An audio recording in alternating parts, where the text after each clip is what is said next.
Está viendo la pantalla, ¿no es cierto? ¿Sí? Sí, doctor. Ya.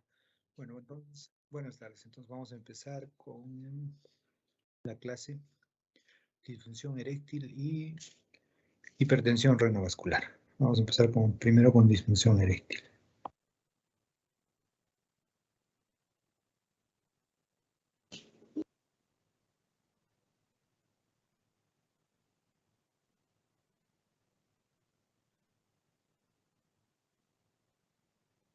Sí, ven la pantalla, ¿no es cierto? Muy bien, Sí, doctor. entonces empezamos. Disfunción eréctil, ¿sí? Es una de las clases, últimas clases. Vemos como definición, es la incapacidad, también es impotencia, como yo llamo, ¿no?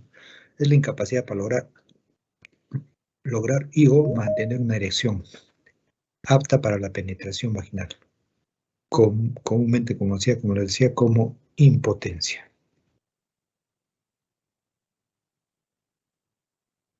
Bueno, en cuanto al mecanismo de la erección, hay una fisiología de la erección, ¿no? Que tiene que ver con la interacción del sistema vascular, el sistema neurológico y el sistema hormonal. Entonces, en el sistema vascular hay una hemodinamia, ¿no? O sea, tenemos que saber cuál es la irrigación del pene, ¿no? Por la purina interna, que tiene su rama vulvar, su rama esponjoso, central, su rama cavernosa profunda, su rama dorsal del pene. Eso es la irrigación arterial. El drenaje venoso es un drenaje, como vimos, venoso superficial, intermedio y un profundo, ¿no? Superficial, las venas superficiales del cuerpo cavernoso. El intermedio drena prácticamente está situado dentro de la fascia de Bach, ¿sí? Y drena las glándulas o la parte del cuerpo esponjoso y cavernoso. Y la vena profunda drena las cavernosas y también la porción del cuerpo cavernoso. Entonces, como vimos acá, a nivel central, o sea, el sistema nervioso, hay un papel integrador de toda la actividad sexual, que viene a ser el sistema límbico, que viene a ser el área subcortical. Recuerden, según neurología, está formado por el área límbica, la amígdala, la medial, el hipocampo y núcleos hipotalámicos. Ahí tenemos una vía aferente y una vía eferente. La vía aferente que determina el comienzo de la erección, que puede verse a un estímulo neuropsicógeno cerebral, los deseos, los pensamientos eróticos, los estímulos audiovisuales, olfatorios.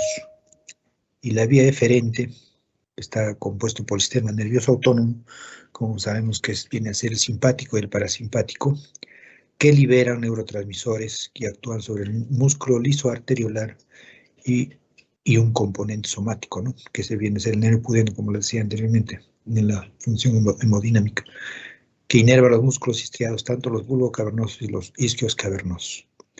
Y el óxido nítrico, que tiene un papel importante, que es un neurotransmisor involucrado en el mecanismo de la erección y que sintetiza y libera a partir del arterio vascular de las terminaciones nerviosas. Ahí vemos, por ejemplo, el tadalafilo, ¿no? Que actúa con el óxido nítrico. Acá tenemos el mecanismo de la acción del óxido nítrico. Ahí tenemos el sistema, el nervio cavernoso en el cuerpo cavernoso. Tenemos células endoteliales, ¿no? Se produce el óxido nítrico, que actúa sobre la guanilciclasa. La guanilciclasa, que es una enzima que va a descomponer el GTP en GMP cíclico, y a la vez va a producirse el 5-MP cíclico a través de la 5-fosfodiesterasa. Ahí es donde actúa el tadalafilo. Y por la otra vía tenemos la proteína quinasa, que es específica del GMP cíclico, que prácticamente ahí viene a deplecionar el calcio y produce la relajación del músculo liso y por lo tanto la erección. Ese es un mecanismo muy importante. Entonces existen tres tipos de erecciones, las centrales, las reflejas y las nocturnas. Las centrales, estímulo cortical, visión, memoria. Las reflejas, estímulo directo sobre el área genital y tiene un centro espinal a nivel de S4, S2, S4. Y las nocturnas, por activación de los músculos, como vamos a ver después, son 2, 3 erecciones que se producen en la noche. Las causas de la disfunción eréctil, la psicógena o funcional, tiene un 14 a 45%. Por ejemplo, la depresión, la esquizofrenia, ¿no? La orgánica, ahí tenemos, es importante, esa es la vascular, la neurogénica o hormonal. La vascular, del 3 al 70%, por ejemplo, la hipertensión, tabaquismo, la diabetes entre ahí, el sedentarismo, la dislipidemia. Menos frecuentes en las causas vasculares secundarias y radiación. Los traumatismos penianos, como les expliqué el otro día, fractura del cuerpo cavernoso o traumatismo de los vasos de la región pelviana. Y aquí es importante nombrar la enfermedad de Peyronie, que es una acumulación de una placa en la albuginia y que va a hacer que se desvíe el pene a la derecha, a la izquierda o hacia arriba, nunca hacia abajo. Otra causa es la neurogénica, ¿no? Del 9 a 40%. Tenemos enfermedades primarias, sistema nervioso central, las demencias, la enfermedad de Parkinson, los accidentes cerebrovasculares. Aquí entra también la diabetes mellitus, que también es vascular y es neurogénica. Alcoholismo, la neuropatía alcohólica, ¿no? Es típica de los alcohólicos. También las lesiones traumáticas o por posis y radiación a los nervios pudentes. Y aquí cabe mencionar la prostatectomía radical. Cuando se hace la prostatectomía radical, la parte dorsal siempre se guía a tomar tanto la vena como el nervio. Entonces siempre una de las complicaciones de la prostatectomía radical es la disfunción eréctil. Siempre el paciente, cuando uno opera a un paciente así, tiene que decirle, ¿sabe qué? Va a haber esto, o sea, la disfunción eréctil, la estenosis, fundamentalmente. Y también otra causa es la hormonal, que es del 2 al 20%. Aquí es importante eso, más que todo en las personas que son mayores o cuando hay un hipogonadismo, ¿no? Primario, secundario o la hiperprolactinemia. Pero las personas mayores hay deficiencia de testosterona, a cierta edad, para 55, para arriba crece la próstata y hay disminución de la testosterona. Mixta, ¿no? En ambas, hormonal neurogénica. También puede ser de un origen orgánico, asociada generalmente a un componente psicológico, o sea, hormonal, mixta, neurogénica, hormonal, neurogénica, vascular neurogénica. Otras, es importante tener en cuenta, los antihipertensivos de pacientes que toman, ¿no? O diuréticos o antidepresivos, el litio, antipsicóticos, el fenobarbital, la fenitoína, los antiparkinsonianos, los estrógenos, progestágenos, corticoides que usan también, el gimbrosilo, los ansiolíticos, los antagonistas, la ranitidina, el omeprazol, la dioxina, clofhidrate, metoclopramida, el ketoconazol, que es para hongos, y el finasteride, como dijimos, servía para disminuir el crecimiento de la próstata, el que actuaba sobre la alfa-reductasa, ¿no? Tenemos el alcohol, el tabaco, también entra ahí, la marihuana, la vitamina y la cocaína. En esta época está de moda que la cocaína. Diagnóstico. En el diagnóstico tenemos que tener en cuenta siempre los antecedentes sexuales, ¿no? Es importante. En las relaciones con la pareja, si hay buena erección, muy buena erección, y cuánto tiempo dura, importante. Historia clínica, si es diabético, si es hipertenso, si tiene un problema psicológico, una enfermedad, una psicosis, ¿no? Es importante. Y también ahí, como les mencionaba también, la presencia o la ausencia del reflejo pulpo cavernoso. Como dijimos, se estimula en la punta del glande y tiene que haber una contracción del ano, también una erección. El sobrepeso y la obesidad también es importante, que tiene que ver también con la disfunción eréctil. No solo con la próstata, también con la disfunción eréctil, también porque hay un estado de insulina resistencia. Esas enfermedades metabólicas son las de moda en la actualidad. Y los exámenes de laboratorio, ¿no? Como hemos visto, tenemos que pedir la glucosa, después tenemos que pedir también hormonas para la tiroides, después el colesterol, los triglicéridos, la testosterona. Es importante esos exámenes para ver cómo está, de acuerdo al tratamiento. Y estudios complementarios, tenemos el ecodoppler.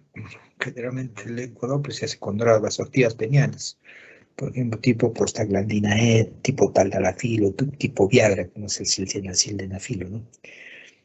Y el Rigiscan, como les decía, que es un monitoreo especial de la actividad eréctil nocturna, ¿no? Que hay, como les decía, que hay 3 más 3, normalmente se producen 3 a 5 erecciones de 25 a 35 minutos de duración y se relacionan con la fase del sueño. ¿Sí? Es importante. Se evalúa generalmente en 2 a 3 noches. También hay otros exámenes, ¿no? Como usan el electro de cardiograma, ¿no? Tipo para el pene o la electroencefalografía, en el que nos va a ayudar también cómo está el músculo bulbo cavernoso.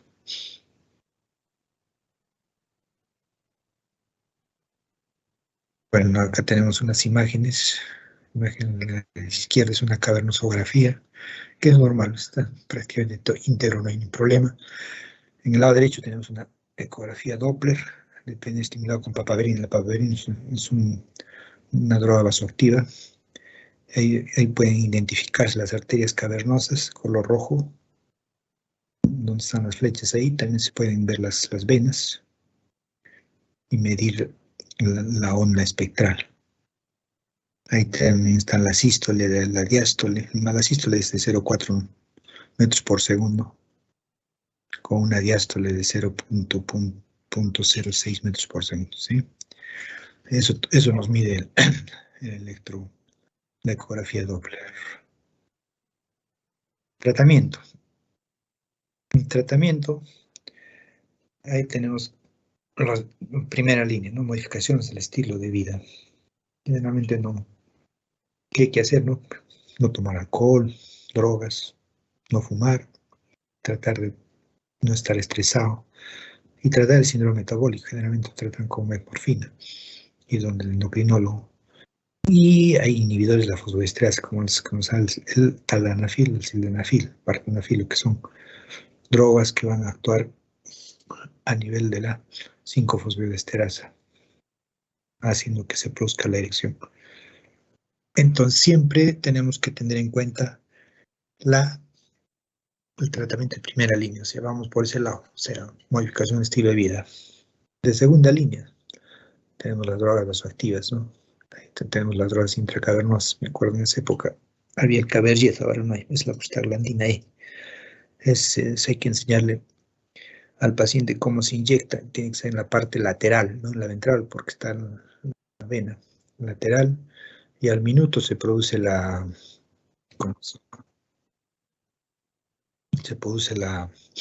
erección y dura más o menos 1 hora. Pero al inicio, cuando uno da este tratamiento, tiene que estar el paciente tiene que controlar el urólogo. Posteriormente ya se le deja al paciente porque se ha visto que a veces el paciente se pone más dosis de la necesaria y se produce el priapismo y nos vamos al otro lado. Esos son los tratamientos de segunda línea. Y tenemos después los de tercera línea, los dispositivos al vacío. Ahí tenemos los backbones que tienen su cámara acrílica, tienen su bomba al vacío y hay un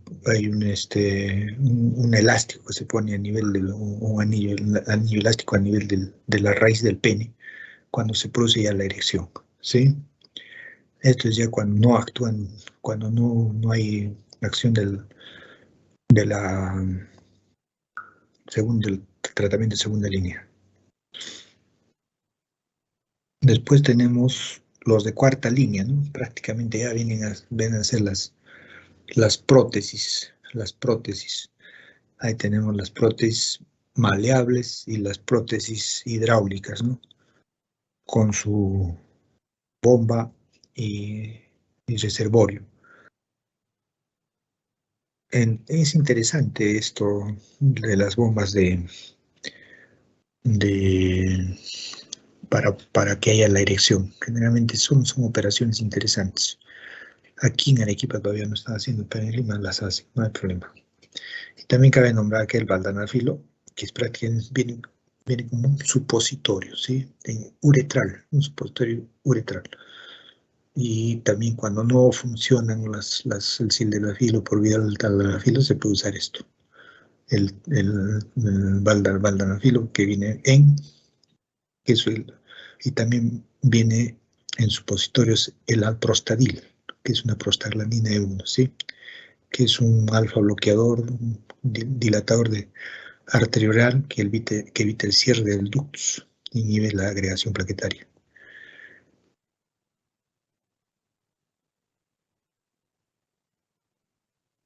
A ver, si tienen alguna pregunta ahí, por ejemplo, caso clínico, paciente de cuántos años, de unos 65 años, operado de próstata, RTU, es diabético y es hipertenso, y consulta por disfunción eréctil.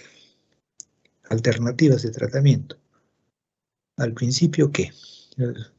Hormonas, puede ser testosterona, y cuando uno inyecta testosterona cada 3 semanas, y si se produce erección a la quinta, sexta, séptima dosis, ¿qué quiere decir?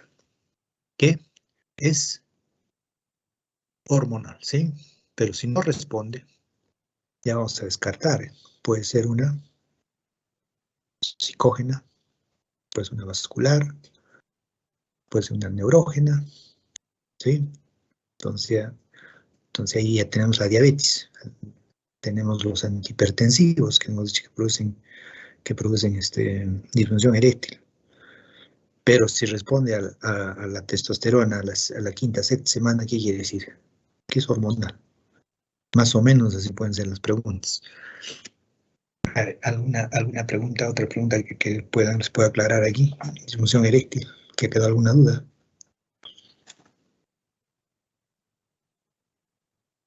Doctor, sí, respecto a lo que mencionó el tratamiento, la modificación de los estilos de vida, entonces eso no lo consideramos como una primera alternativa de tratamiento antes de dar algún medicamento. Primero tenemos Ya, que identificar cuál es la causa, ya, cómo se... perfecto. Cuando hay hipertensión, diabetes, ya nada que ver. Ya no hay estilo de vida ahí, ¿te das cuenta? Si no tienes hipertensión, no eres diabético, no eres operado, mira, le he dado tres causas, les he dado. Entonces, operado de RTU, diabetes, hipertenso, entonces los estilos de vida nada que ver ahí. Ya, pues ya lleva la enfermedad, ¿no es cierto? Ahí tienen los antihipertensivos que te dan por decir disfunción eréctil, tienen el problema de la diabetes que va a ser una neurógena, eso va a ser un problema neurógeno y vascular. Y son 62 años que puede ser hormonal, pero si responde a la testosterona, ¿qué quiere decir? Que es hormonal, ¿no? O sea que el factor hormonal está predominando a las otras tres: RTU, de próstata, diabetes, hipertensión, ¿correcto? Estilos de vida generalmente es al principio, cuando no es hipertenso, no es diabético, no tiene ninguna patología. Entonces nos pasamos de frente a la segunda línea, tercera y hasta la cuarta puede ser, depende. A ver si yo les digo, por ejemplo, no responde a la testosterona, ya tendrían que pensar tendrían que ir a la tercera, que son inyectables, ¿eh? Prostaglandina E, Cabernet, como les dije, o al prostadil, valdanafil, que es intrauretral. No responde a eso, ya tienen que ir a la prótesis. Al final es la prótesis, lo último. O todavía hay una alternativa más que es antes de ese, es el vacuum. El vacuum, que es un dispositivo al vacío, que es un vidrio que se pone ahí con su elástico, tiene su bombita, insufla, hay erección, pones el anillo a la base del pene, si funciona, perfecto. Si les pongo que no funciona ninguno de esos, ya se van a la prótesis, ¿correcto? Sí, doctor. ¿Alguna, alguna otra duda? Sí, pero tienen que ir pensando, pues, o sea, sí. Pero ya como digo, los estilos de vida van al principio, cuando pues, los jóvenes, por decir, ¿no? Que les gusta fumar, o la droga, la marihuana, bueno, es otra cosa, ¿no? Puede ponerse un paciente joven, ¿no? Que que hace eso, ¿no? Que tiene ese estilo de vida, que fuma o que consume marihuana o cocaína, ¿no? Entonces ya, ahí sí puede ir los estilos de cambio de vida. ¿Alguna otra pregunta? Doctor, al igual que si fuera un paciente obeso que tenga sobrepeso, ¿no? Obesidad también, Síndrome estilos de vida metabólico, sería. claro. Así es. Ahí sí va, ahí también entran los estilos de vida. En el sobrepeso, en un paciente obeso, que tenga síndrome metabólico, ¿no? Generalmente los que tienen síndrome metabólico tienen resistencia a la insulina, ¿no? Entonces tienen que tener un tratamiento previo con el endocrinólogo, 1 año, 2 años de metmorfina, más también no se les puede dar, puede haber alteraciones. Entonces, con ese tratamiento y digamos, con el taldanafilo, más puede tener erecciones, o sea, puede mejorar su disfunción eréctil.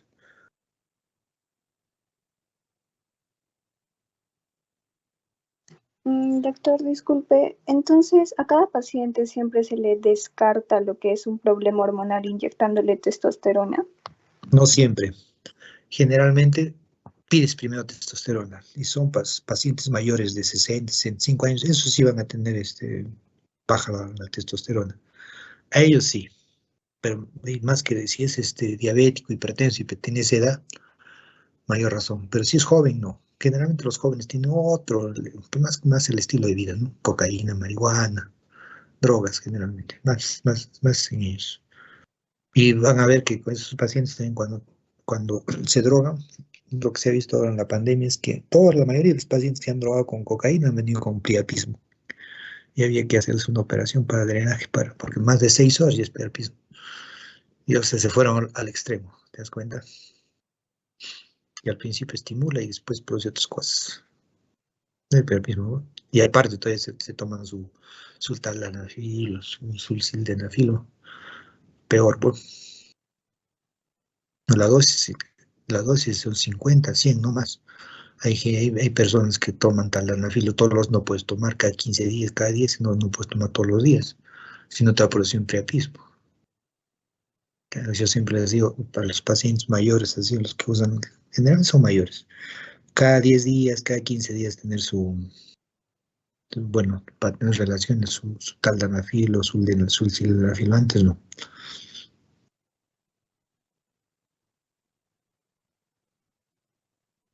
Doctor, y ¿Alguna una otra? pregunta más. Dime. Si tuviéramos un paciente que está utilizando un antihipertensivo que te esté produciendo quizá, cómo haríamos para averiguar qué sea la causa, el antihipertensivo de su disfunción eréctil?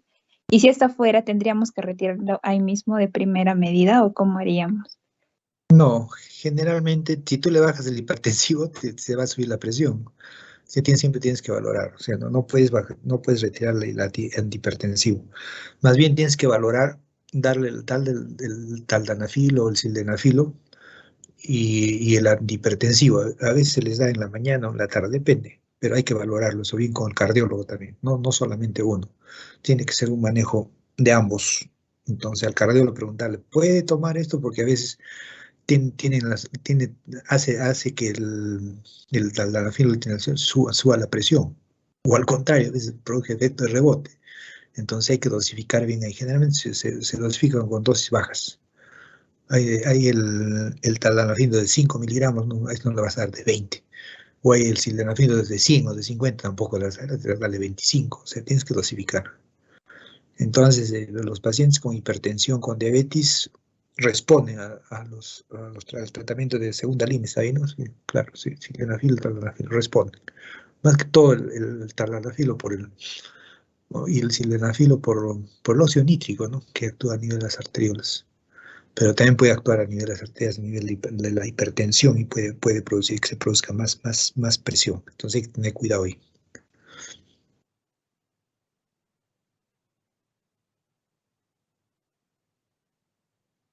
¿Alguna otra pregunta?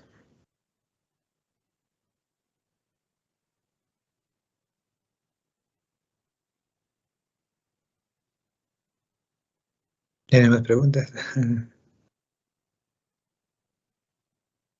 ¿O alguna duda? Ya, perfecto. Entonces vamos con hipertensión renovascular.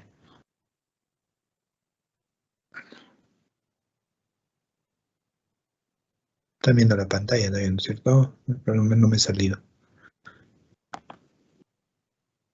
Perfecto. Sí, porque sale y después volver a entrar.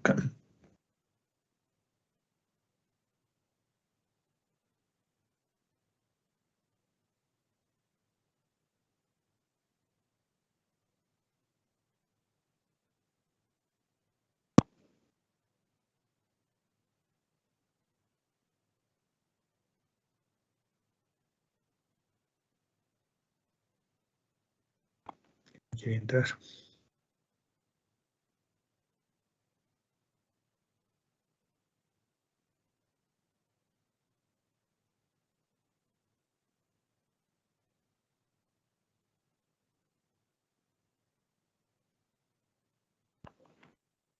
Quiere entrar, no sé qué pasó.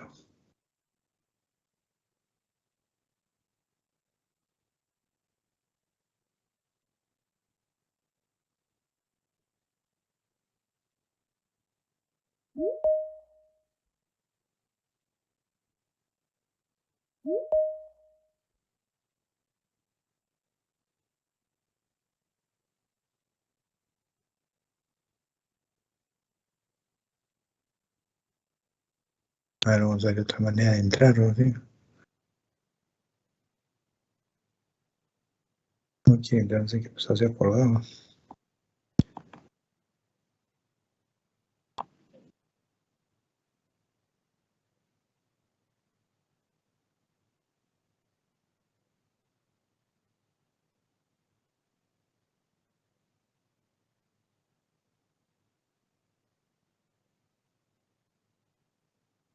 Clic derecho.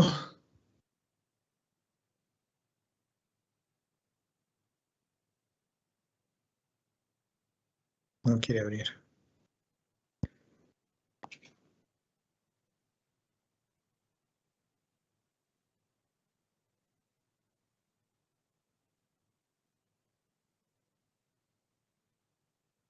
No quiere abrir.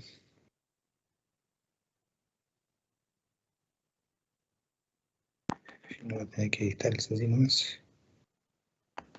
Quiere entrar.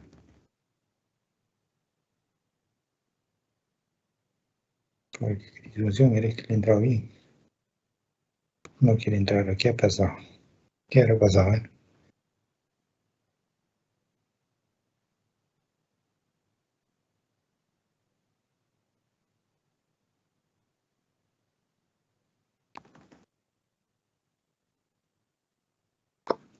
¿Qué otra forma puede haber? A ver.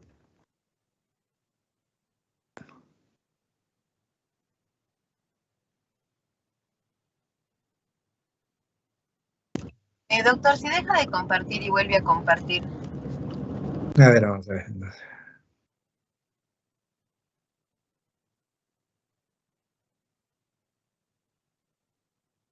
Bueno, salgo entonces. ¿Sí? Mejor salir, ¿no es cierto? Sí, doctor, y luego se vuelve a unir. A ver, de pronto se soluciona así. A ver, vamos a ver. No quiere entrar. Tendré que apagar el equipo.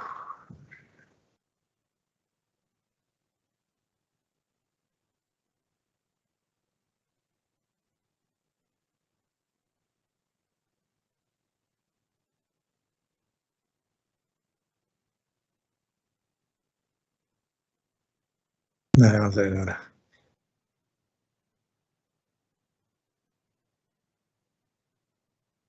No quiere entrar.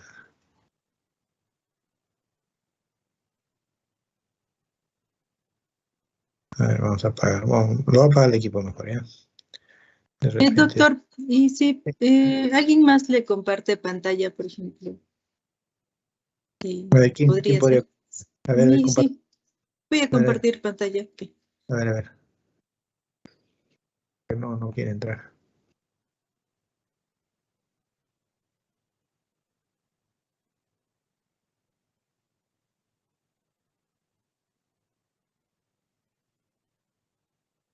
A ver, vamos a ver, compartir.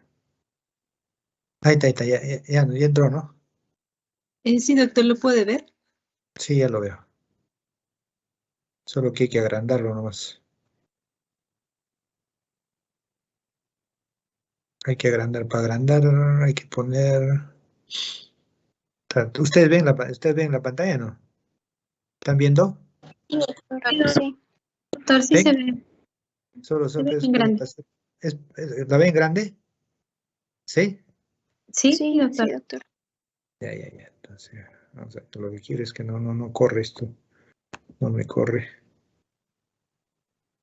Lo que quiero es correr. Sí, doctor, me tiene que indicar el siguiente, ¿no? Porque como estoy tomando el control. Le tengo que ir al siguiente, ¿no?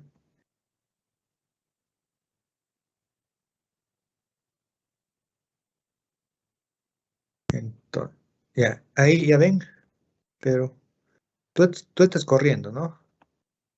Doctor, nosotros sí Sí, podemos ver. doctor. Porque no corre, ¿no? Se ha quedado clavada ahí. Sí.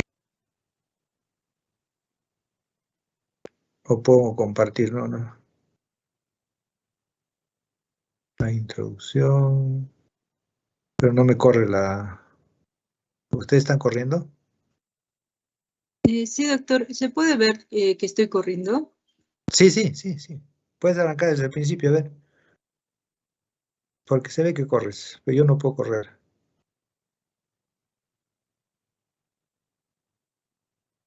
Ya, ahí que la introducción se ve. Ustedes ven la pantalla, ¿no es cierto? Sí, ¿Sí? doctor. Podemos observar. Entonces, pueden bajar, entonces, puedes, Yulisa, puedes bajar, ¿no es cierto? Sí, ya, entonces vamos a empezar primero, ¿ya? Primero, como empezamos con introducción, ¿no? Causa es la causa más frecuente de hipertensión secundaria. Generalmente, el tratamiento es quirúrgico.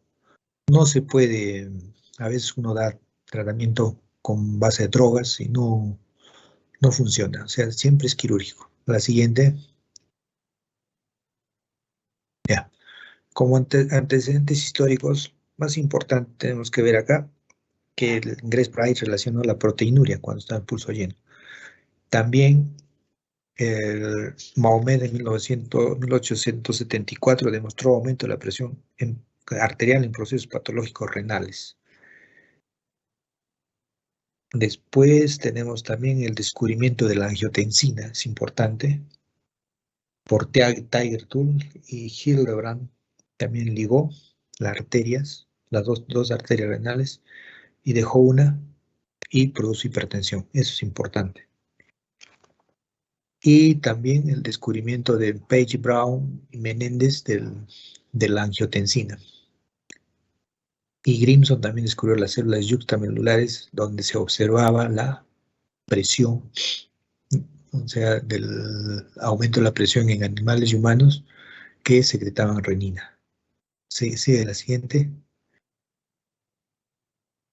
Ya, entonces, importante, vemos que la OMS define la hipertensión como en el adulto, ¿no? Fundamentalmente mayor a 160 sobre 95 milímetros de mercurio.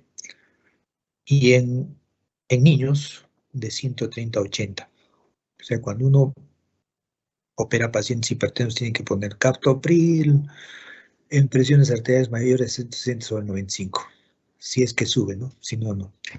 Entonces, la hipertensión renovascular viene a ser la resultante de una lesión arterial que desaparece después de la corrección de la lesión o extirpación de la riñón. Como les decía, es quirúrgico. Hay una estenosis, una obstrucción, sacamos esa obstrucción o ponemos una prótesis ahí y desaparece la presión.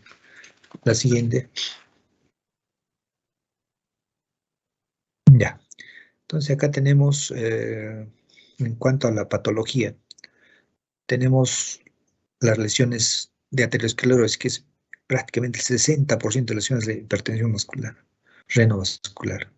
Y también tenemos la fibroplasia de la media, que representa el 75-80% del total de las displasias fibromusculares en mujeres de 20 a 50 años. Entonces, lo importante aquí es la aterosclerosis, que va a producir la hipertensión renovascular y la enfermedad fibromuscular. La siguiente. Bueno, en cuanto a la historia natural, se ve que hay una obstrucción vascular progresiva, ¿no? Que también puede haber una obstrucción arterial total o una fibroplasia de la media. Sigue. La siguiente. Entonces, en cuanto a la fisiología del sistema renina-angiotensina, o el mecanismo de hipertensión, ¿no? Estudiado por Goldplan, que es importante esto. Entonces tenemos acá que la renina va a actuar sobre la angiotensina, convirtiéndola en angiotensina 2, ¿no? La 1 en la 2. Y que hay activación en los receptores, ¿no?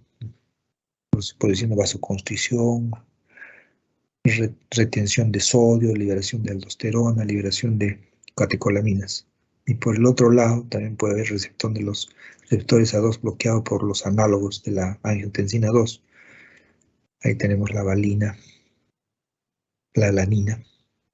Entonces, importante el sistema, como les nombraba, ¿no?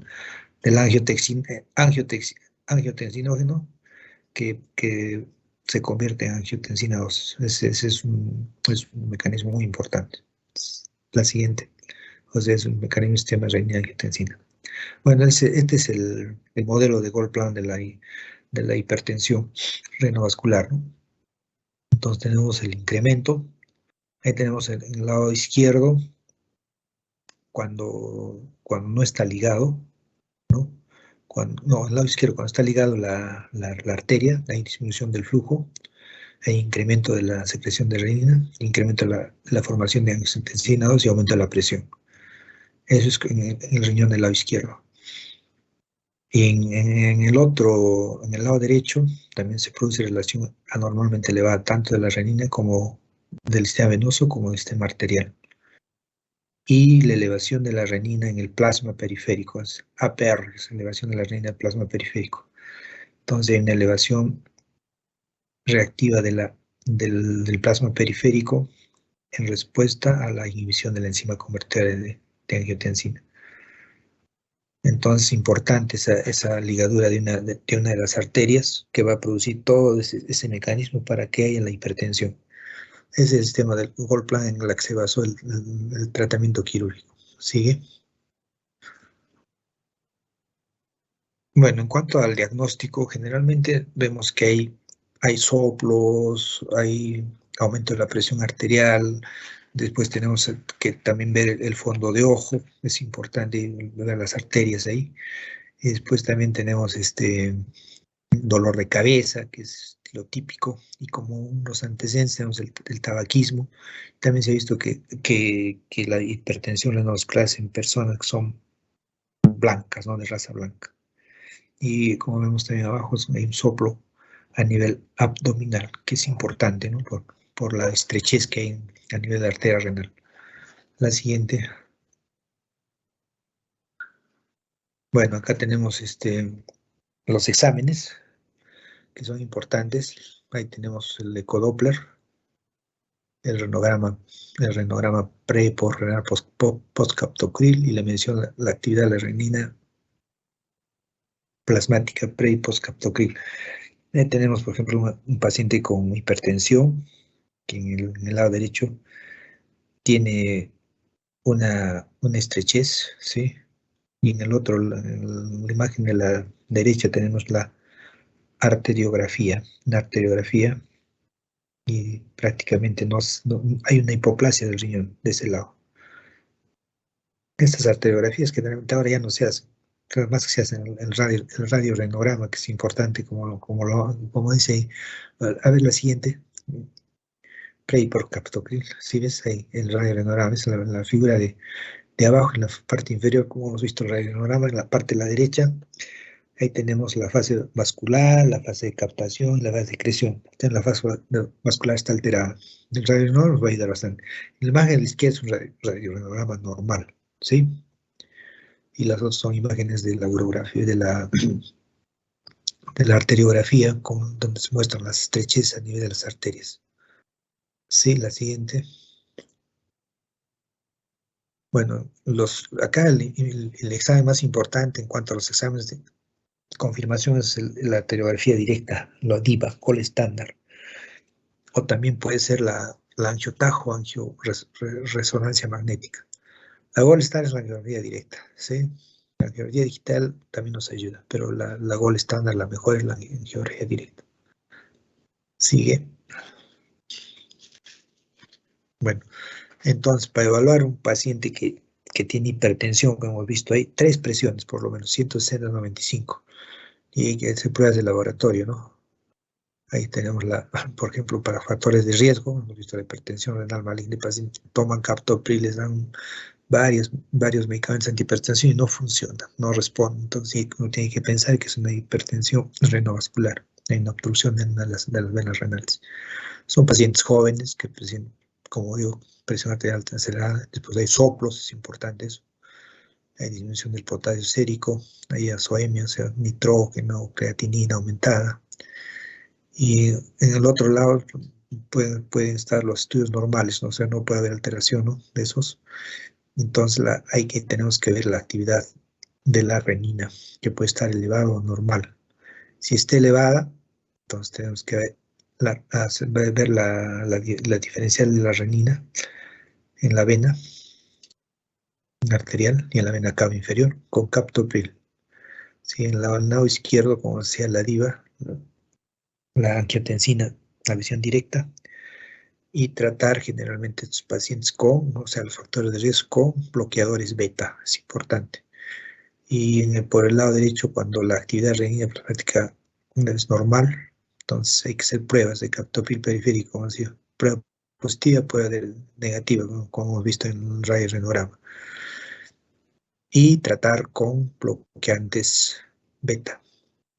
Y cuando está lateralizado, generalmente va a la reparación quirúrgica. O sea, hay una parte positiva y una parte negativa.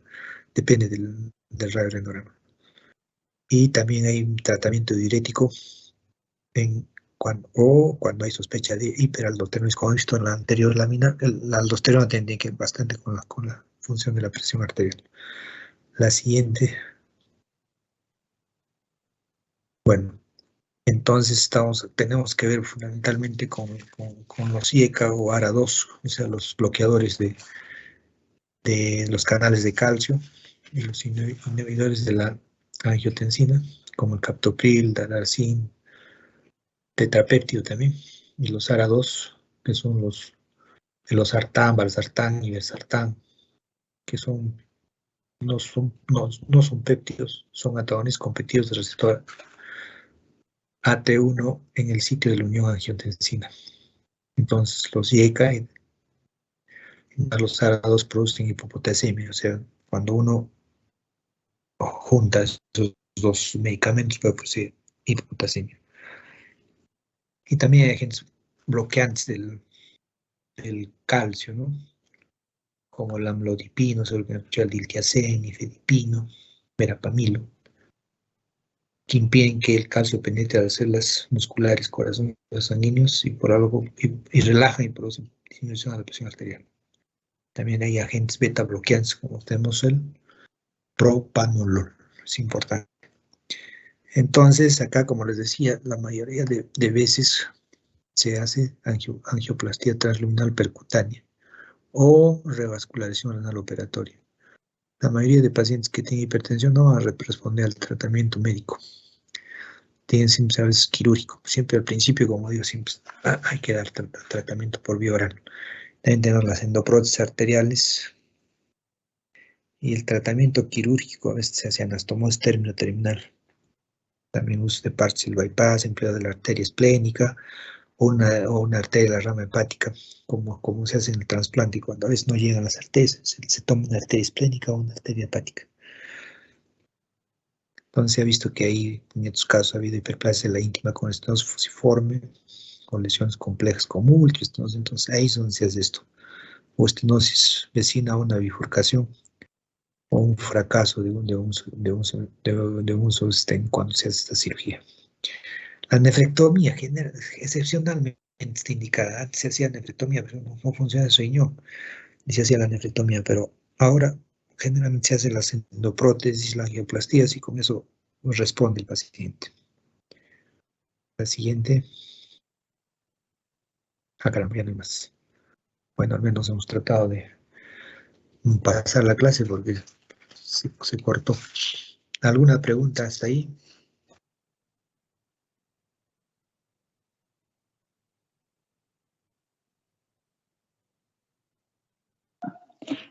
Doctor, una pregunta.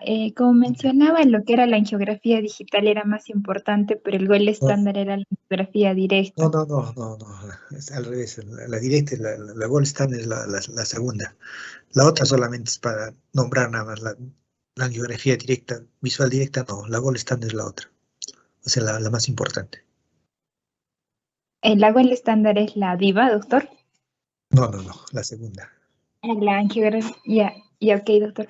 Doctor, Así es. entonces, ¿cuándo se prefiere, bueno, cuándo se pide esta angiografía, la más importante? O sea, eso siempre Cuando cuando vas a no hacer se... cirugía, cuando ya has Ah, dado tratamiento médico, has dado captopril, has dado inhibidores de la IECA, de todo lo demás, y tal, has dado esos medicamentos y no responde, entonces tienes que pedir eso para hacer la cirugía, para hacer la endoprótesis o para hacer la angioplastía.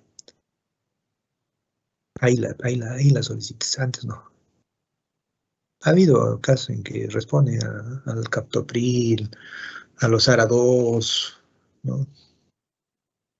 A los inhibidores de la enzima como el captopril, ahí responden, pero la mayoría de veces no. Ahí es donde piensas los exámenes para hacer la cirugía. Otra pregunta.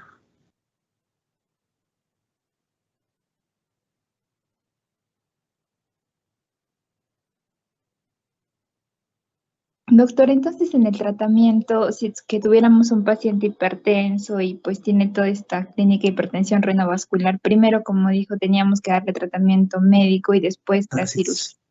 Así es. Siempre Y hay que del dar una tratamiento... oportunidad. Sí, dime.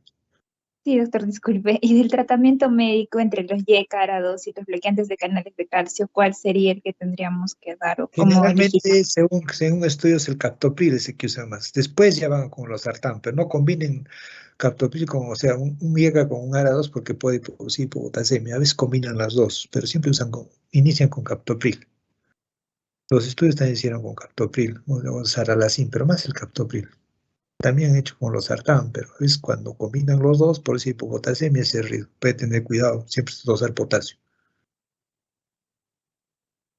porque ambos pues inhiben el sistema renina-angiotensina y disminuyen por la presión. También usan a veces los bloqueantes de calcio, como la amlodipino, el tiacén, pero en primera línea está el captopril. Diltiazem, nifedipino. Depende del paciente, a veces responde si no responde al captopril, le tienes que ir a otros. Pero la mayoría de eso responde. Aunque ahora los cardiólogos, que son los que usan más este tipo de inhibidores, están yéndose por otros medicamentos más, más modernos, que son los agentes bloqueadores de calcio, más, que acá la captopril lo están dejando ya en desuso.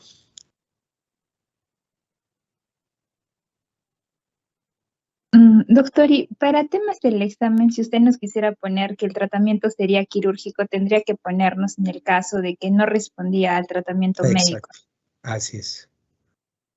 No responde al Y tratamiento médico y haces el quirúrgico. ya, doctor, y va a ser como que un poco específico para elegir tipo qué tratamiento quirúrgico elegiríamos o en general va a poner así porque como que no sé cuál tendríamos que elegir primero, o sea, lo que mencionó de término terminal, el bypass y todo eso, ¿cómo elegir entre esos?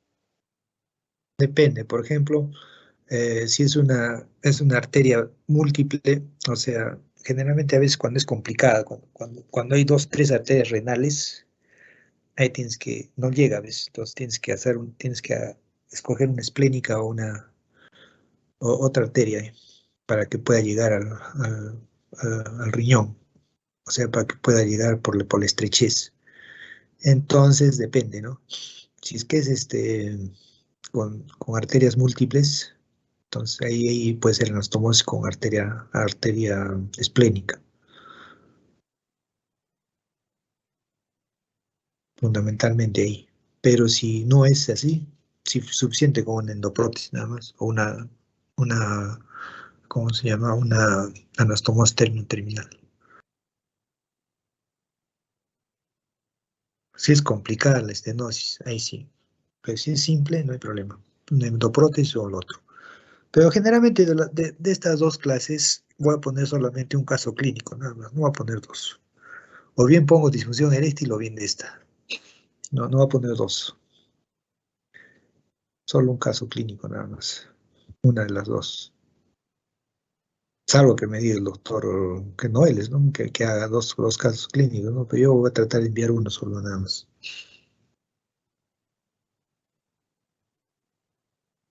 Doctor, y una consultita más, disculpe.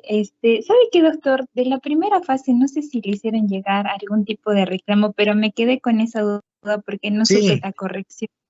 De la sí, hiperplasia benigna de próstata, según es tacto Magnet. rectal, es fibroelástica. Y es fibroelástica. En la prostatitis generalmente es un tacto, es fibromatosa, no es un tacto, no es fibroelástica el tacto. Y la hematuria terminal solamente pues a partir de vejiga para abajo. Y la total es pues ya riñón, generalmente riñón. O sea, desde principio a fin. Ahí decía Eh, hematuria terminal, decía el otro, decía tacto rectal, próstata, fibroelástica blanda, es hiperplasia, pues. No puede ser sí, próstata. sí, doctor, pero esa era pregunta de segunda fase, doctor. Lo que le estaba mencionando ahorita era una pregunta de examen de primera fase, que justo ¿Cuál era? No sí, me acuerdo. ¿Qué doctor, le decía? leo la pregunta. Hay que decir Decía, también con relación a hiperplasia benigna de próstata, según McNeil, el sitio más frecuente donde se desarrolla la hiperplasia benigna de próstata. dos Y doctor, zonas. sí, La teníamos que marcar transición una es la transición preprostática. Sí, les dije eso. transición, doctor, ¿no? Sí, transición y pre, son Sí, dos. eh, y preprostática. Claro, siempre. Preuretral, preprostática, pues una de las dos zonas, no solo una. Ay, doctor, es Se han que puesto una como, sola, ¿no? Transición nomás no. sí. Ay, doctor, ok. Ah, es que la Ahí está la falla. preprostática no era tan conocida, doctor. Bueno, Yo les dije no en la. la clase, sino que se les ha ido. Y todavía les dije, ojo, cuidado, que se les va a ir. Y no han prestado atención, pues. Porque eso no está en las hojas. O sea, en lo que les he dicho no está. Yo les he dicho, así en la teórica, les dije, es estas dos zonas. Y la periférica también, cuando hay cáncer también es la transición y hay otra más zona, no solamente la transición. Por eso cuando hagan una RTU, agarran la zona, les dije la zona central. Entonces, si agarra ahí, también puede ser, por eso cuando hacen la periférica en el cáncer de próstata, con la aguja de biopsia. Y RTU cuando es en la zona central o transición. Entonces, por eso aquí varios se equivocan, no hacen el diagnóstico. Creen que solamente es en la zona periférica el cáncer y no es así. En ambos son dos zonas, tanto en cáncer como en hiperplasia. Dos zonas de la magnitud.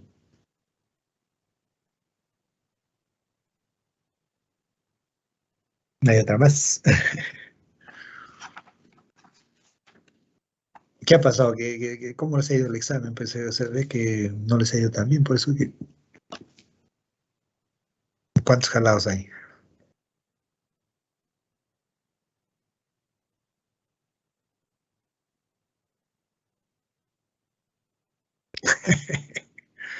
Eh, bueno, al final, como dicen, el tiempo es muy corto, ¿no? Tienen que, bueno, es solo el razonamiento nada más, para razonar más que todo. Las preguntas son para eso, no de memoria.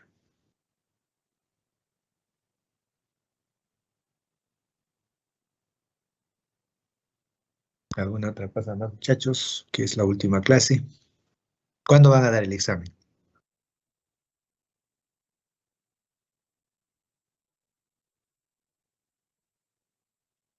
Ya para enviar la pregunta, el caso clínico. ¿Qué dirán? Pues a veces dicen preguntas, ¿no? A veces no, caso clínico. ¿No? Pues más fáciles son las preguntas, ¿no? Opciones, punto. El caso clínico, relaciona uno con otro, ese es el problema. Más difícil. pero les enseña a razonar, definitivamente. Y esa va a ser la... Ese es el médico es así, pues, o sea, todo es caso clínico, ¿no? Paciente, tantos, ¿qué va a hacer? ¿Qué viene? ¿Qué le pides? ¿Qué haces? ¿Qué haces? Y al final tienes que sanarlo, tienes que curarlo.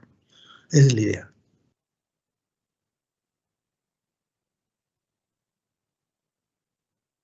¿Alguna otra cosa más?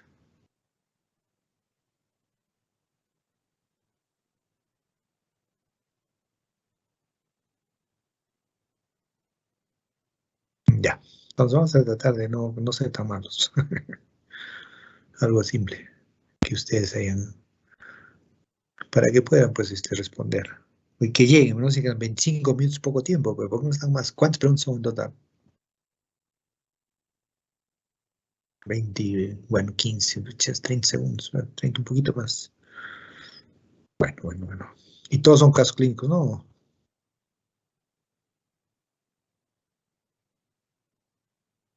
Hay cinco sueltas. Ah, muy bien. Muy bien, entonces ya saben, si tienen opción, terminan algo. Yo opero en la clínica Enmel y si que hay alguien que pueda ir, bueno, para mirar una cirugía, no hay problema.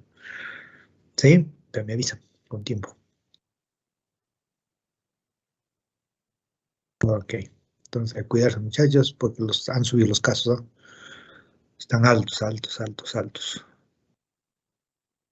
que tener mucho cuidado. Ok. Ya, Sí, doctor, muchachos. gracias. Sí, doctor, muchas gracias, doctor. Buenas tardes. Y ya, pues, si hay alguna cosa, algo de urología, estoy en Yanaguara. Siempre, sí, tienen familiares asegurados, algo. Van y me dicen de paso que los conozco. Ha sido así nomás, no ha sido presencial, pues las clases, ni tanto las prácticas como las teóricas. Bueno, pero ya supongo que deben venir internos también, ya, por lo tanto no tenemos internos desde hace 2 años. Residente, sí, tenemos un residente que entró este año. El año pasado no. 2 años no había residentes, recién este año. Pero bueno, si alguien se anima por urología, ya saben. ¿Sí? Sí, doctor, gracias. Sí, doctor, muchas Ok, cuídense, gracias. muchachos, cuídense.